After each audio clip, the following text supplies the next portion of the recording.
Yes hello good morning students.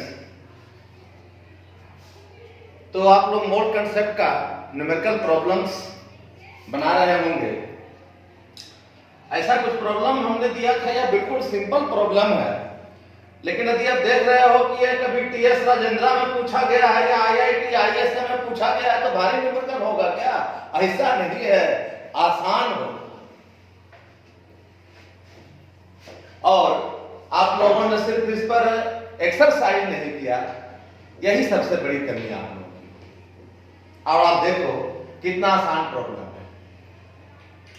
जैसे यह एक प्रॉब्लम था, यदि कोई NaCl का क्रिस्टल है, यदि रवा में NaCl के अणु द्वारा यानी NaCl के एक अणु द्वारा धारित आयतन occupied volume 47 into 10 to the power -24 ml है, तो 1 ग्राम भार वाले क्रिस्टल्स 1 ग्राम भार वाले रवे के आयतन की गणना करें। ऐसा सवाल। अब देखिए NaCl जो कंपाउंड है, इसका मॉलिक्यूलर वेट हम लोग निकाल सकते हैं, और जो मॉलिक्यूलर वेट होगा उसी को यदि ग्राम यूनिट में लिखेंगे तो NaCl का ग्राम मॉलिक्यूल होगा, ग्राम अणु होगा। तो NaCl का ग्राम अणु कितना हो जाएगा? अणुभार ग्राम में होगा। NaCl का अणुभार निकाल लो। इसमें सोडियम का एक परमाणु जिसका एटॉमिक वेट 23, क्लोरीन का एक परमाणु है जिसका एटॉमिक वेट 35.5, और इसका एल्जेब्रिक सम हो जाएगा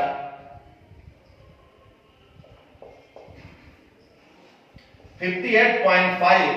और इसी मॉलिक्यूलर वेट को जब ग्राम यूनिट में लिख देंगे तो इतना ग्राम NaCl का ग्राम अणु होगा, या इसी को NaCl का 1 ग्राम अणु कहेंगे। और अब इतना ग्राम NaCl में कितने अणु होंगे? 6.02 into 10 to the power 23 अणु होंगे। ग्राम अणु में अणुओं की संख्या 6.02 into 10 to the power 23 होती है। तो चूंकि 58.5 ग्राम NaCl में अणुओं की संख्या 6.02 into 10 to the power 23 होगा, तो 1 ग्राम भार में इसके कितने अणु होंगे? इसको अणुओं की संख्या निकालने का जो फॉर्मूला है उस पर भी बैठा के निकाल सकते हो। अणुओं की संख्या नंबर ऑफ मॉलिक्यूल्स बराबर क्या होता है? यौगिक का दिया गया भार ग्राम में, यौगिक का दिया गया भार ग्राम में गुना एवोगैड्रो नंबर। एवोगैड्रो नंबर कितना? 6.02 into 10 to the power 23 divide by यौगिक का ग्राम अणु, यौगिक का ग्राम अणु। तो यौगिक का दिया गया भार कितना ग्राम है? 1 ग्राम है, into Avogadro number 6.02 into 10 to the power 23 divide by यौगिक का ग्राम अणु। यौगिक का ग्राम अणु कितना है? 58.5। 1 ग्राम NaCl में इतना अणु है, और सवाल में दिया हुआ है कि NaCl के एक अणु का आयतन इतना मिलीलीटर है, 47 into 10 to the power -24 ml है, तो 1 ग्राम का आयतन कितना होगा? नाउ सिंस एक अणु का आयतन सवाल में दिया हुआ है कितना है? 47 into 10 to the power -24 ml। सो कितना अणु है 1 ग्राम में? 6.02 into 10 to the power 23 divide by 58.5। इतना अणु का आयतन बराबर क्या हो जाएगा? एक अणु का आयतन इतना, तो इतना अणु का आयतन 47 into 10 to the power minus 24 into 6.02 into 10 to the power 23 divide by 58.5। और इसको सॉल्व कर ले सकते हो।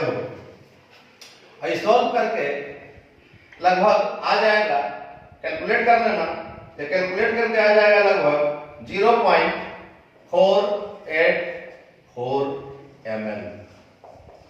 आंसर हो गया इसका। नेक्स्ट क्वेश्चन एक और है, ध्यान देना कि नाइट्रोजन के एक रंगहीन ऑक्साइड का 0.44 ग्राम 1520 मिलीमीटर Hg एवं 273 डिग्री C पर 224 ml आयतन घेरता है। यौगिक का अनुभार निकालें, यौगिक की पहचान करें और यौगिक के एक अणु का ग्राम में भार कितना होगा। यह भी एक सिंपल क्वेश्चन, ध्यान देना है।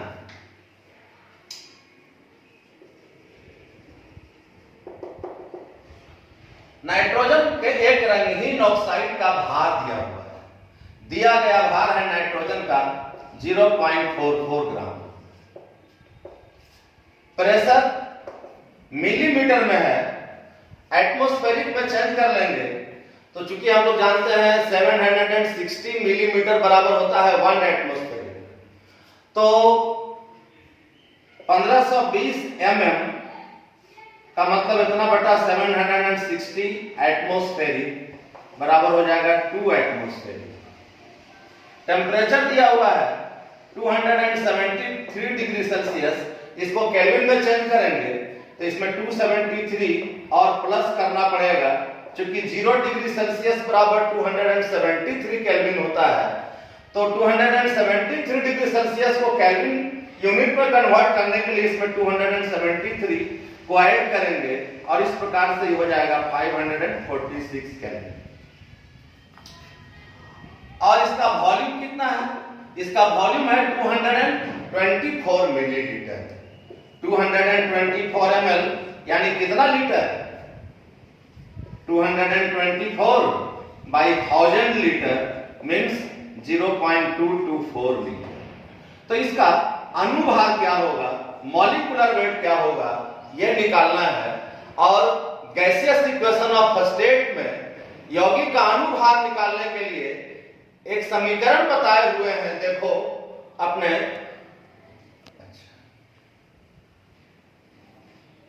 तो फिर आप लोग अब इसका मॉलिक्यूलर वेट निकालने के लिए गैसियस इक्वेशन ऑफ स्टेट में एक इक्वेशन थ्योरी में पढ़ चुके हैं, उस इक्वेशन पर आधारित यह प्रॉब्लम हो गया।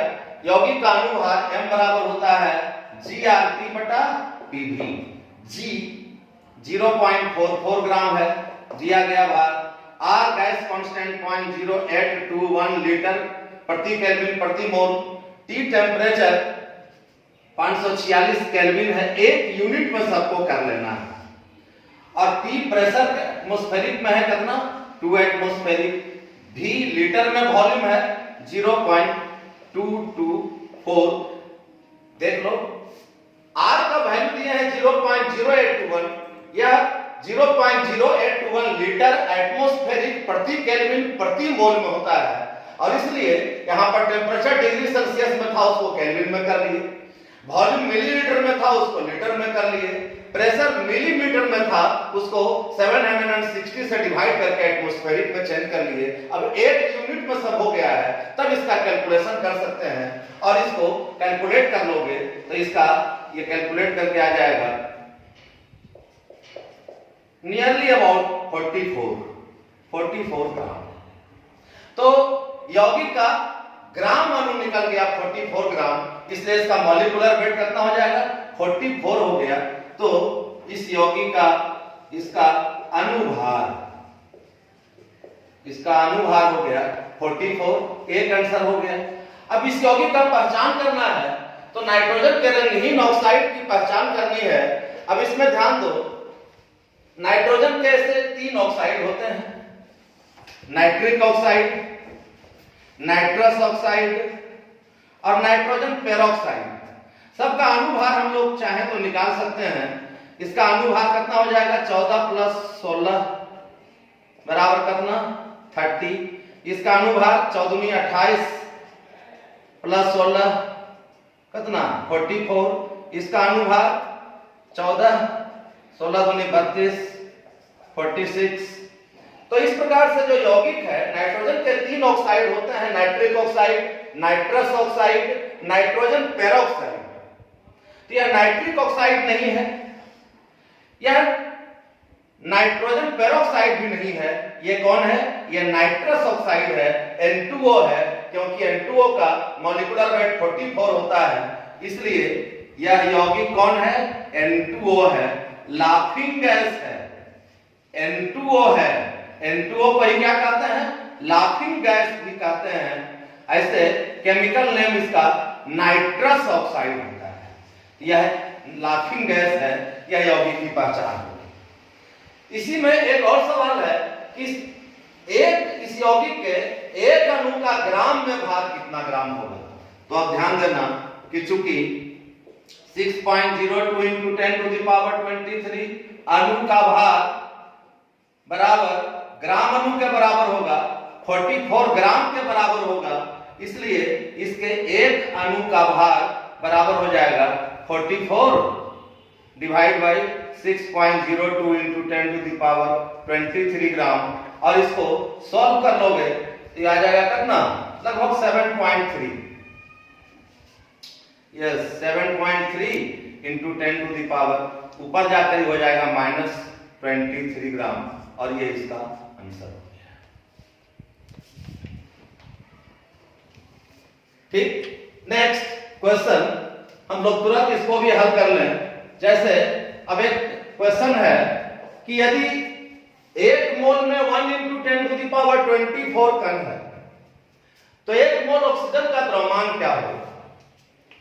1 मोल ऑक्सीजन का द्रव्यमान क्या होगा, ध्यान दो।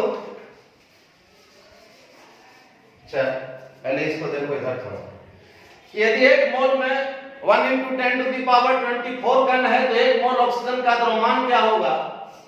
ऑक्सीजन जानते हो सूत्र होता है O2, तो O2 का ग्राम अणु बराबर कितना, 16 दूनी 32 ग्राम O2 होगा।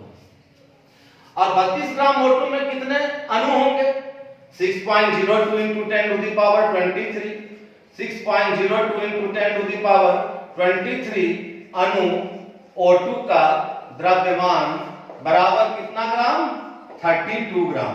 क्योंकि ग्राम अणु में इतना अणु होता है, तो इतने अणु ऑक्सीजन का द्रव्यमान 32 ग्राम होगा, इसलिए एक अणु O2 का द्रव्यमान हो जाएगा 32 by 6.02 into 10 to the power 23। अब इस तरह से इसको भी सॉल्व कर सकते हो, तो क्या हो जाएगा,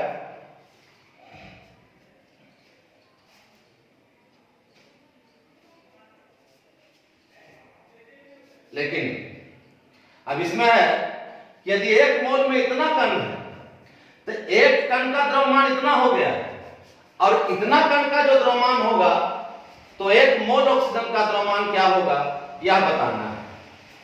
इसलिए 1 गुना 10 to the power 24 कणों का या अणुओं का द्रव्यमान बराबर हो जाएगा 32 by 6.02 into 10 to the power 23 into 1 into 10 to the power 24 gram.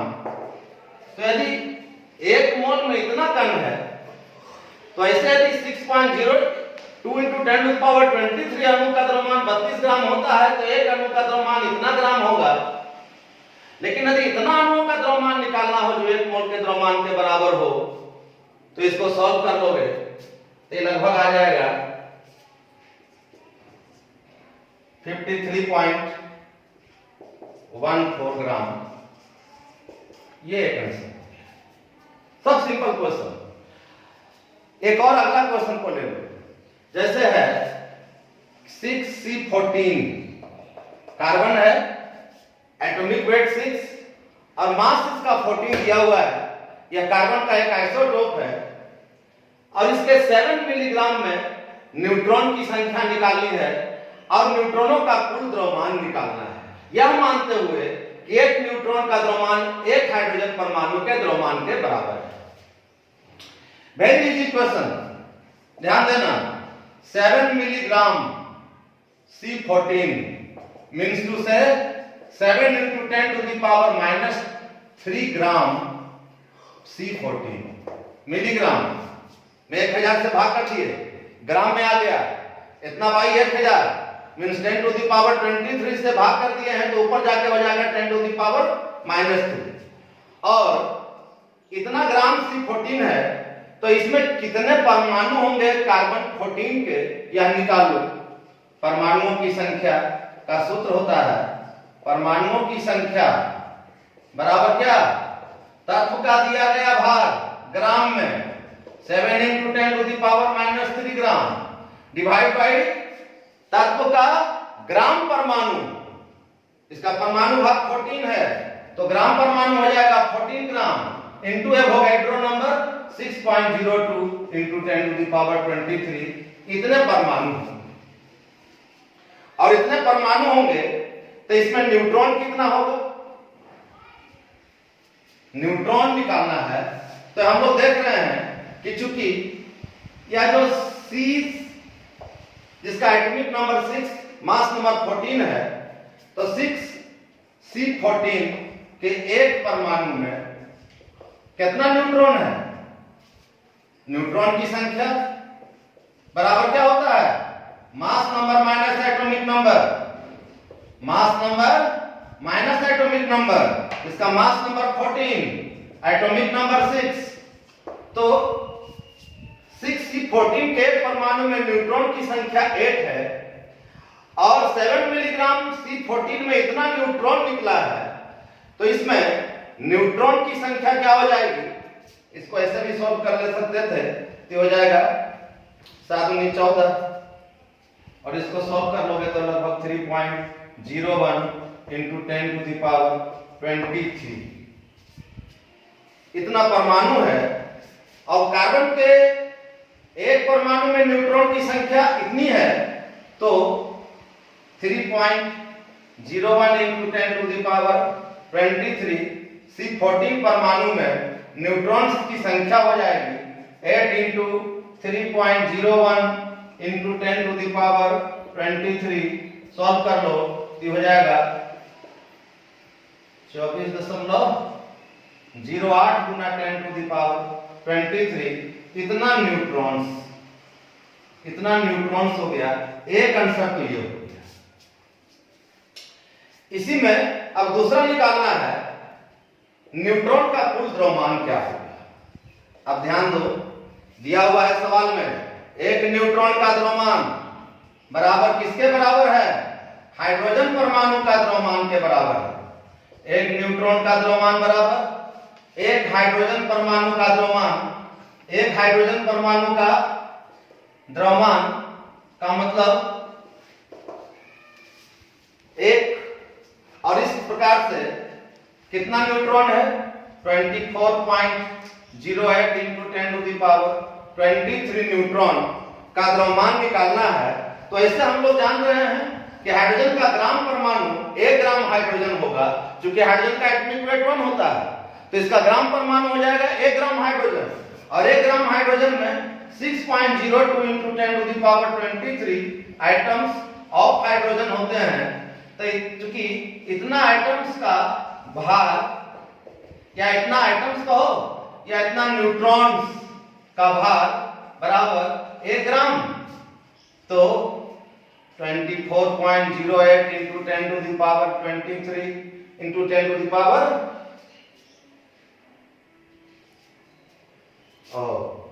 10 to the power -3 और 10 to the power 23 ये हो जाएगा कितना 10 to the power 20 10 to the power ये हो जाएगा 10 to the power 20।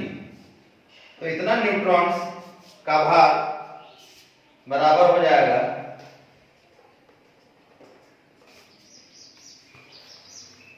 और इस प्रकार से 1/6.02 into 10 to the power 23 divide by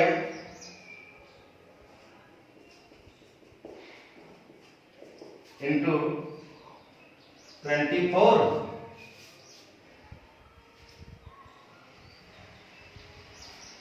6.02 into 10 to the power 23 neutrons का भार बराबर है ग्राम।